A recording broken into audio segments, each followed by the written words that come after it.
नमस्कार, हमारा उत्तराखंड में आप सभी का स्वागत है। मैं हूं आपके साथ सृष्टि शुक्ला। खबरों से पहले नजर डालते इस वक्त की सुर्खियों पर। देहरादून में नमामि गंगे के मल्टीपर्पज सीवेज ट्रीटमेंट प्लांट का सीएम ने लिया जायजा, अधिकारियों को दिए सख्त दिशा निर्देश। भारत नेपाल सीमा पर फिर विवाद, भारतीय अधिकारियों को देख नेपाली नागरिकों ने दिखाए तेवर, भारत के खिलाफ जाहिर किया गुस्सा। ट्रेन से सफर करने वाले दें ध्यान, अब 90 मिनट पहले पहुंचना होगा रेलवे स्टेशन। क्यूआर कोड में होगी टिकट चेकिंग। उत्तराखंड में बंद पड़ी 23 सड़कों को नहीं खोल पा रहा प्रशासन, 21 घंटे बंद थल मुंसियारी मार्ग, सीमा पर जा रहे सेना के वाहन भी फंसे। उत्तराखंड में कोरोना के मामलों का बड़ा ग्राफ, एक दिन में 145 नए मामले सामने आए, 5400 के पार पहुंचा संक्रमितों का आंकड़ा। राजधानी समेत राज्य के कई हिस्सों में भारी बारिश, बारिश से मौसम हुआ सुहावना, तापमान गिरने से लोगों को मिली राहत। आप देख रहे हैं की न्यूज, खबरों का सारथी। मुख्यमंत्री त्रिवेंद्र सिंह रावत ने रेलवे स्टेशन के निरीक्षण के बाद चंद्रेश्वर नगर ऋषिकेश में बन रहे 7.5 MLD के मल्टीपर्पज सीवेज ट्रीटमेंट प्लांट का औचक निरीक्षण किया। ये एसटीपी नमामि गंगे योजना के तहत उत्तराखंड पेयजल निगम द्वारा बनाया गया है। 12 करोड़ रुपए की लागत के इस एसटीपी से चंद्रशेवर नाला, जालवाला नाला और शमशान घाट नाला को टेप करके इसके बाद शोधन किया जा रहा है। शोधित जल की गुणवत्ता मानकों के अनुरूप होने पर गंगा नदी में छोड़ा जा रहा है। ये भारत का पहला एसटीपी है जिसे बहुमंजिला इमारत के रूप में तैयार किया जा रहा है। इसकी ऊंचाई 21 मीटर है। मुख्यमंत्री त्रिवेंद्र सिंह रावत ने गंगा निर्मलता एवं अविरलता बनाए रखने के लिए नमामि गंगे के तहत प्रदेश में विभिन्न जगहों पर एसटीपी बनाई जा रहे। गंगा की निर्मलता के लिए प्रधानमंत्री नरेंद्र मोदी प्रयासों से नमामि गंगे के तहत देश भर में अनेक कार्य हो रहे हैं। एसटीपी से शोधित जल का सिंचाई के लिए भी उपयोग किया जाएगा।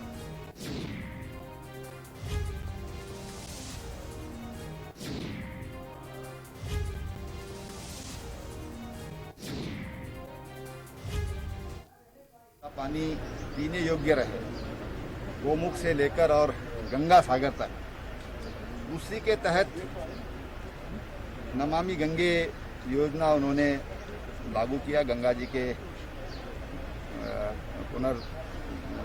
शुद्धता के लिए, और उसी के तहत ये प्लांट यहाँ पर लगे हैं। ऊपर पहाड़ों में भी लगे हैं और नीचे यहाँ से जहाँ भी हम गंगा जी के साथ साथ जाएंगे, जो एशिया का सबसे बड़ा नाला था, जो सारे कानपुर शहर का गंदगी को एक तरह से ले जाता था, सासा मऊ का नाला, आज वो सेल्फी पॉइंट बन गया है। इसी तरह से जो चंद्रभागा का नाला है, इसको भी यहाँ पर टेप करके और ऋषिकेश का जितना भी ह्यूमन वेस्ट है उसको प्रोसेस करके, और जो सॉलिड वेस्ट है उसको अलग तो खाद का काम करेगा, और जो पानी इसमें से बचेगा वो पानी खेतों में उसका इस्तेमाल किया जा सकता है। ऋषिकेश कर्णप्रयाग रेल परियोजना के प्रथम रेलवे स्टेशन योग नगरी रेलवे स्टेशन का मुख्यमंत्री त्रिवेंद्र सिंह रावत ने अचानक से निरीक्षण करने पहुंच गए। उन्होंने निर्धारित समय अवधि के भीतर परियोजना के प्रथम रेलवे स्टेशन के निर्माण पर अधिकारियों को शाबाशी दी। मुख्यमंत्री त्रिवेंद्र सिंह रावत ने कहा कि कर्णप्रयाग ऋषिकेश रेलवे परियोजना का प्रथम रेलवे स्टेशन उत्तराखंड के विकास का मील का पत्थर साबित होगा। उन्होंने बताया कि प्रधानमंत्री नरेंद्र मोदी की इस महत्वाकांक्षी योजना उत्तराखंड के लिए एक बड़ी उपलब्धि बनने जा रही है। प्रधानमंत्री स्वयं इस योजना का लोकार्पण करेंगे। देश के विभिन्न राज्यों से लंबी दूरी की रेल सेवाएं यहां पहुंचेंगी तो फिर तीर्थाटन और पर्यटन दोनों को बढ़ावा मिलेगा।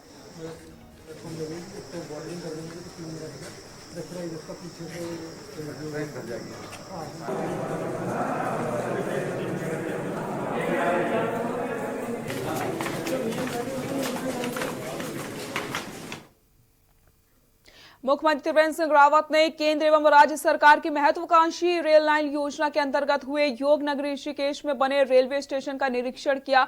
निरीक्षण में मेयर अनीता ममगाई एवं विधानसभा अध्यक्ष प्रेमचंद अग्रवाल भी मौजूद रहे। निरीक्षण के बाद मुख्यमंत्री ने रेलवे स्टेशन की पर्यावरण सुंदरता के बारे में बताया कि योग नगरी रेलवे स्टेशन की खूबसूरती यहां आने वाले तीर्थयात्रियों के लिए खासकर यादगार बनेगी। वहीं विधानसभा अध्यक्ष प्रेमचंद अग्रवाल ने बताया कि उनके विधानसभा क्षेत्र में केंद्र एवं राज्य सरकार की महत्वाकांक्षी योजनाओं में से एक कार्य योग नगरी रेलवे स्टेशन का भी था, जो तैयार होकर पूरा हो गया है। इसके लिए प्रधानमंत्री, मुख्यमंत्री एवं प्रधानमंत्री का धन्यवाद अदा करता है।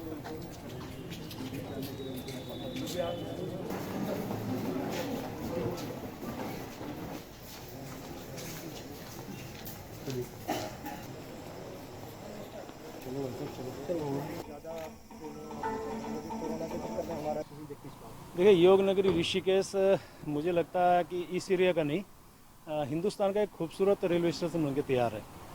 और अपने देश के यशस्वी प्रधानमंत्री आदरणीय नरेंद्र मोदी जी ने जिस प्रकार से उत्तराखंड के लिए अनेकों सौगात दी है, उसमें ये सौगात अपने आप में ऋषिकेश से कर्णप्रयाग की रेलवे लाइन का एक पहला पड़ाव है। बिल्कुल यूनिक है योग नगरी ऋषिकेश का ये रेलवे स्टेशन। जिस तरह से ये परियोजना जो ऋषिकेश, कर्णप्रयाग, बद्रीनाथ और केदारनाथ,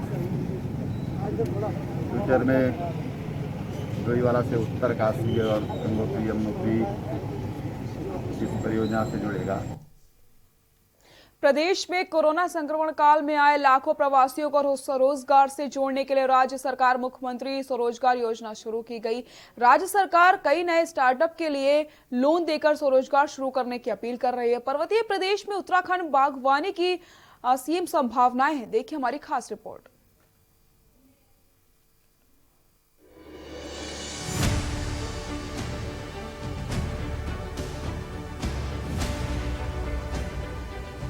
प्रदेश में कोरोना संक्रमण काल में आए लाखों प्रवासियों को स्वरोजगार योजना से जोड़ने के लिए राज्य सरकार ने मुख्यमंत्री स्वरोजगार योजना की शुरुआत की है, जिसमें सुंदरलाल गांव के सोबन सिंह बिष्ट भी अब इस पहल में शामिल होकर युवाओं के लिए कुछ करना चाहते हैं, जिसके लिए उन्होंने सेब का बगीचा तैयार किया है।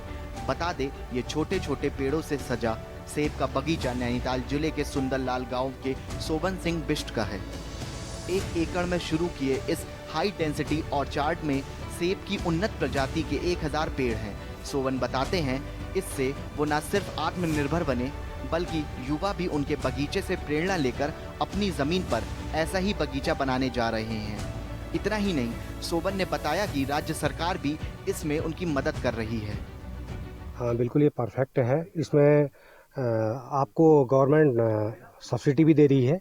और मैं ये कहना चाहूँगा कि मेरा अपना 1 एकड़ में 20 नाले में ये बगीचा लगा हुआ है और इसमें 1000 पेड़ लगे हुए हैं। ये हाई डेंसिटी प्रोजेक्ट है और इसमें अगर मैं 7वें 8वें साल की बात करूँ तो मैं 10 लाख से ऊपर की इनकम लूँगा।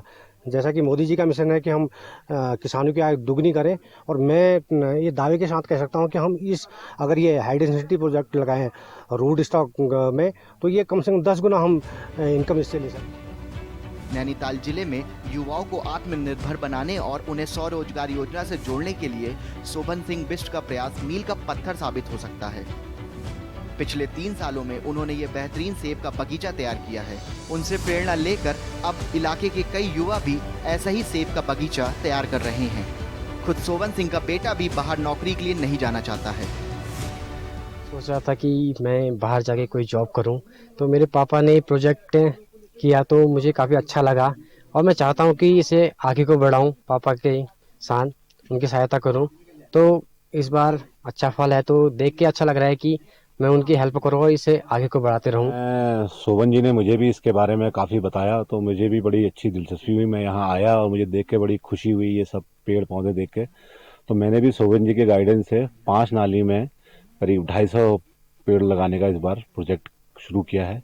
अब देखिए, हम मेहनत करेंगे और फल तो ऊपर वाले का। सोबन सिंह बिष्ट बताते हैं कि हाई डेंसिटी तकनीक से सेब की खेती से उनकी आमदनी में 3 गुना बढ़ोतरी हुई है और भविष्य में भी होगी। पहाड़ों के युवाओं को स्वरोजगार योजना से जोड़कर आत्मनिर्भर बनाने का राज्य सरकार का ये प्रयास तभी साकार होगा जब सोबन सिंह बिष्ट जैसे सफल काश्तकारों की कहानी सामने लाई जाएगी। नैनीताल से के न्यूज के लिए कांतापाल की रिपोर्ट। कोरोना की महामारी के चलते लालकुआं शहर पूर्ण रूप से बंद, तमाम दुकानें और शहर में सन्नाटा पड़ा हुआ है। सबसे ज्यादा केस कोतवाली लालकुआं से आ रहे हैं। लालकुआं कोतवाली में एक कर्मचारी और उसके परिवार की रिपोर्ट कोरोना पॉजिटिव आ गई, जिसके बाद हड़कंप मच गया, जिसके चलते आज कोतवाली कर्मचारियों और उनके परिवारों को लेकर डॉक्टरों की टीम हल्द्वानी सुशीला तिवारी मोतीलाल नगर पहुंच अस्पताल में रवाना हो गई। आपको बता दें 20 से ज्यादा कर्मचारी कोरोना पॉजिटिव पाए गए।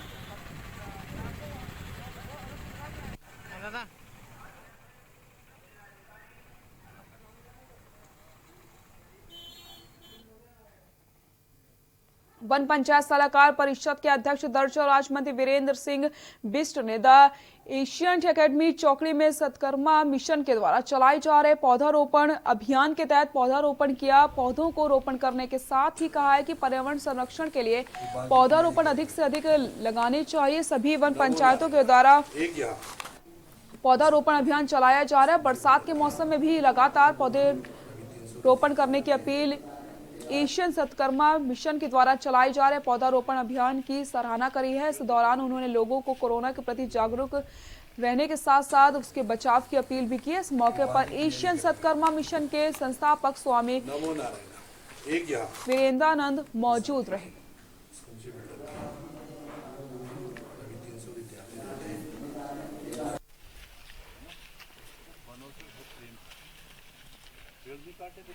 अपना हरेला पर्व बड़े उत्साह का पर्व होता है, बड़े उल्लास का होता है। ये हमारे प्रगति से तात्पर्य है इस पर्व का। पूरे उत्तराखंड राज्य का मेरा प्रवास चल रहा है। चकोड़ी में महाराज वीरेंद्र पाल जी के दर्शन करने का लाभ प्राप्त हुआ और आपके इस प्रांगण में वृक्षारोपण का कार्यक्रम भी किया गया। और इस वृक्षारोपण से पूरे विश्व को, अपने राज्य को, अपने क्षेत्र को शुद्ध वायु मिलेगा, जल मिलेगा, हमारे पहाड़ों में हरियाली बढ़ेगी, ये हमारा मकसद है। मनरेगा के कार्य में लापरवाही को लेकर मुख्य विकास अधिकारी सीटीओ मयूर दीक्षित ने सख्त रुख अपना लिया है। बाजपुर क्षेत्र में मनरेगा के कार्य में खामियां पर उन्होंने जेई के सेवा समाप्त के आदेश जारी कर दिए। मयूर दीक्षित ने बताया कि मनरेगा के तहत जिले भर में कार्य कराए जा रहे हैं, जहां पर लगातार शिकायत मिल रही है। जब सीटीओ मयूर दीक्षित ने क्षेत्र का दौरा किया और कार्यों को लेकर संबंधित जेई से सवाल जवाब किए तो मौके पर कई संतोषजनक कार्य नहीं मिले हैं। साथ ही साथ कारण बताओ नोटिस में भी संतोषजनक जवाब नहीं मिल पाए। उन्होंने संबंधित जेई की सेवा समाप्त कर दी। ऐसी कोई योजना है जैसे इसके आसपास कुछ टूरिज्म डेवलपमेंट खेतों से होते हुए नालों से होते हुए नदियों में बह जाएगा, वो उस तालाब में रूट कर देंगे, नीचे धीरे धीरे अपना नीचे सर्कुलेट करता रहेगा। देखेंगे कि वो छोटे भी है बड़े। अनियमितता की शिकायतें मिलती रहती हैं, जिसका हम लोग समय समय पर जांच कराते हैं और अगर कोई उत्तरदायित्व निर्धारित होता है, किसी की गलती उसमें प्रकट होती है तो उस पर कार्रवाई की जाती है। इसी क्रम में गदरपुर में और बाछुर में हमारे जो दो टेम्परेरी जो कर्मचारी मनरेगा में कार्य कर रहे थे, उन पर कुछ शिकायतें भी आई थी और उनकी जांच भी की गई। तो इसी क्रम में उनको उनकी जो सेवाएं वो समाप्त की गई हैं और उसी क्रम में जो बाकी रोजगार सेवक और जेई और जो भी मनरेगा का स्टाफ हमारे जनपद में, उनको भी चेतावनी दी गई है। रामपुर बॉर्डर पर तैनात एसपीओ की रैपिड एंटीजन टेस्ट पॉजिटिव आने के बाद पुलिस में हड़कंप मच गया, जिसके बाद स्वास्थ्य कर्मियों ने एसपीओ को आइसोलेट करके बॉर्डर पर बने तंबुओं को सैनिटाइज किया गया है। वहीं एसपीओ की दोबारा सैंपल आने के बाद इंतजार किया जा रहा है। बता दें कि रुद्रपुर रामपुर बॉर्डर पर लॉकडाउन प्रभावी होने के कुछ दिनों बाद ही पुलिस विभाग के एसपीओ टीमों को लगाया गया था, जो बॉर्डर पर मुस्तैद रहते हैं। पुलिसकर्मी के साथ ड्यूटी देकर व्यवस्थाओं को बताने का काम करते हैं। ऐसे में बॉर्डर पर अप्रैल माह में तैनात एसपीओ का रैपिड एंटीजन टेस्ट करवाया गया, जिसकी रिपोर्ट पॉजिटिव आने के बाद पुलिस में हड़कंप मच गया।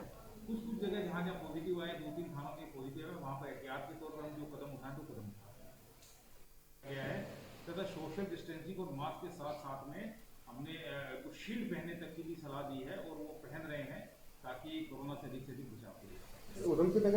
मैंने आपको जैसे कि चार धाम यात्रा को लेकर 108 ने पूरी तैयारियां मुस्तैद कर ली हैं। 108 के प्रभारी अनिल शर्मा ने जानकारी देते हुए कहा है कि चार धाम यात्रा पर बद्रीनाथ, गौरीकुंड सहित केदारनाथ में 108 की 12 गाड़ियां लगाई गई हैं, जो कि 24 घंटे मुस्तैद खड़ी रहती हैं। साथ ही साथ उन्होंने ये भी कहा कि पिछले साल की तुलना में इस साल चार धाम यात्रा पर यात्रियों का आना कम है, जिससे 12 एम्बुलेंस लगाई गई हैं। जरूरत पड़ी तो आगामी 108 आपातकालीन सेवा को बढ़ाया जा सकता है। साथ ही साथ उन्होंने ये भी कहा कि पहाड़ियों में, पहाड़ी जिलों में चलने वाली 108 सभी सुविधाएं उपलब्ध करवाई गई, जिसमें कि ड्राइवर सहित सभी को ट्रेनिंग दी गई है।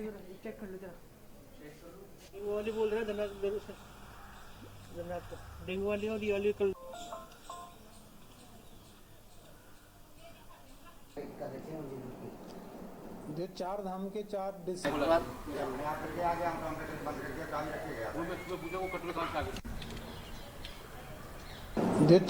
के चार डिस्ट्रिक्ट हैं, बेसिकली चमोली है, रुद्रप्रयाग है, टेहरी है, उत्तरकाशी है।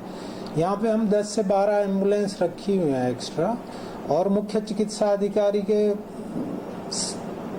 निर्देश पे उन एम्बुलेंस की लोकेशन डिसाइड की जाती है। दुर्भाग्यवश इस बार कोरोना और की स्थिति के कारण यात्रियों की ज़्यादा भीड़ नहीं है, सिर्फ लोकल लोग ही जा रहे हैं। लेकिन जैसे बद्रीनाथ जी हो गया, केदारनाथ जी हो गया, पांडुकेश्वर हो गया, भीड़ी हो गया, तो इन गंगोत्री हो गया, यमुनोत्री हो गया, तो ज़रूरत के हिसाब से यहाँ पे यात्रा रूट पे एम्बुलेंस डिप्लॉय करी जाती है। यहाँ रुकते हैं एक छोटे से ब्रेक के लिए, जल्द हाजिर होते हैं।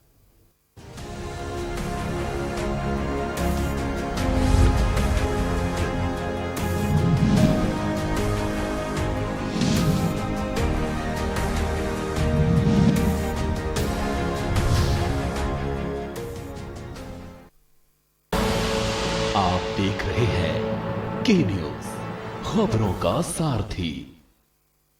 खुदी को आजमाया है तो ये अंदाज आया है, खुदी को आजमाया है तो ये अंदाज आया है। तुम में भी मैं हूं, शुद्ध प्लस पान मसाला।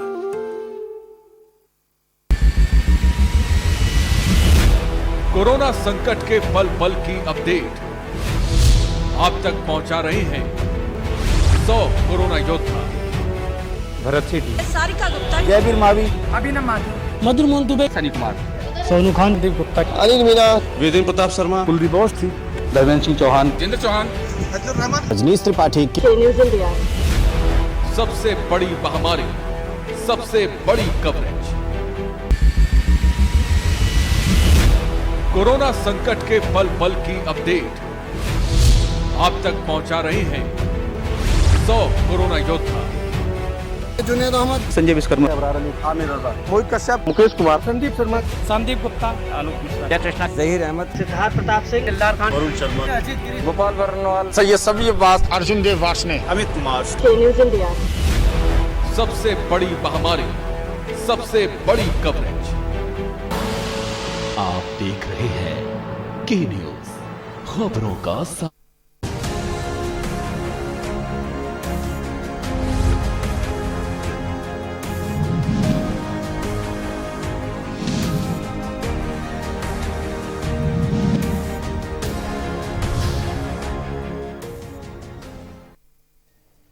ब्रेक के बाद एक बार फिर से आप सभी का स्वागत है। चंपावत जिले के चलथे पुलिस ने 1.25 किलो चरस के साथ 2 युवकों को गिरफ्तार किया है। बता दें कि चंपावत पुलिस अधीक्षक द्वारा नशे के विरुद्ध चलाए जा रहे अभियान के अंतर्गत पहाड़ों मादक पदार्थ की तस्करी करने वालों के खिलाफ पुलिस सख्त रुख अपना रही है। पुलिस ने मादक पदार्थ की तस्करी में गिरफ्तार किए गए युवकों के खिलाफ मुकदमा पंजीकृत करके कारावास के लिए रवाना कर दिया है।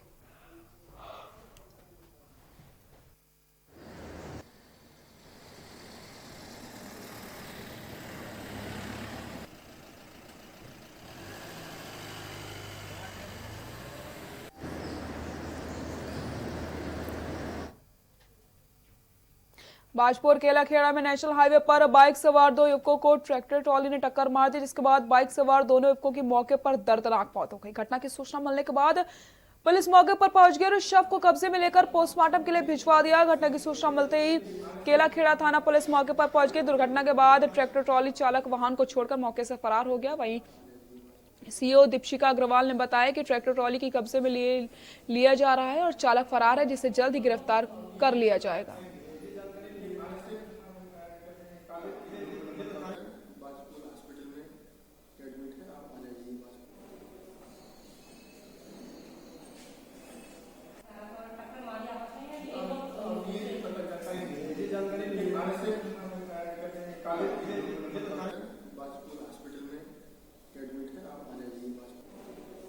ये जो केलाखेड़ा हाईवे है वहाँ पे एक बाइक का और एक ट्रैक्टर ट्रॉली की भिड़ंत हुई, जिसमें जो बाइक सवार थे उनकी मृत्यु हो गई है। उनको शीघ्र ही अस्पताल उस समय पहुँचाया गया था, वहाँ पे उनकी मृत्यु हो गई, तो इस पर उनका पंचायतनामा भर के पोस्टमार्टम की कार्रवाई की गई है।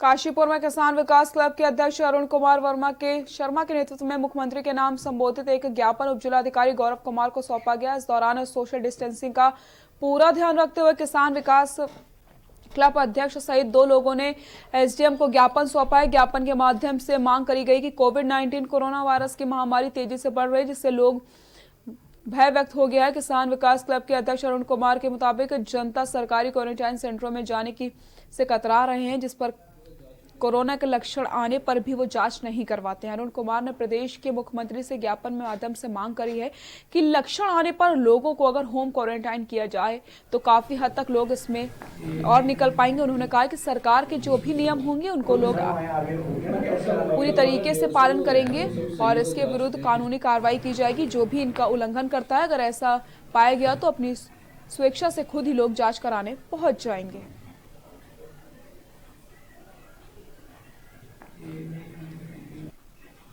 किसान विकास क्लब उत्तराखंड जो है हमारा, इसका प्रतिनिधिमंडल आज मेरे नेतृत्व में जो है यहाँ एसडीएम साहब के पास मिलने के लिए आया है और उन्हें एक सुझाव हम देना चाहते हैं। उसमें यह है कि खास तौर से जो गांव हैं हमारे, जो ग्रामीण क्षेत्र हैं, तो उनकी जनता में बड़ा भारी एक भय है, एक शंका है। उनको ये लगता है कि जो क्वारंटाइन सेंटर बने हुए हैं वो क्वारंटाइन सेंटर में कहीं हमारी देखभाली कम ना हो जाए या हमें कोई परेशानी ना हो जाए या वहाँ पे कोई भी ढंग से नहीं देख पा रहा है, तो इसलिए उनको एक शंका है कि वहाँ जाने में, एडमिट होने में। तो इसमें हमारा कहना यह है कि अगर होम क्वारंटाइन, अगर किसी के लक्षण भी आते हैं तो वो होम क्वारंटाइन में अगर एडजस्ट हो जाए, अगर किसी के घर में जगह हो इतनी कि उस जगह में होम क्वारंटाइन हो जाए तो वो उसमें ज़्यादा रिलीफ महसूस करेंगे। हमारा उत्तराखंड में फिलहाल के लिए इतना ही। देखते रहिए के न्यूज़ इंडिया। नमस्कार।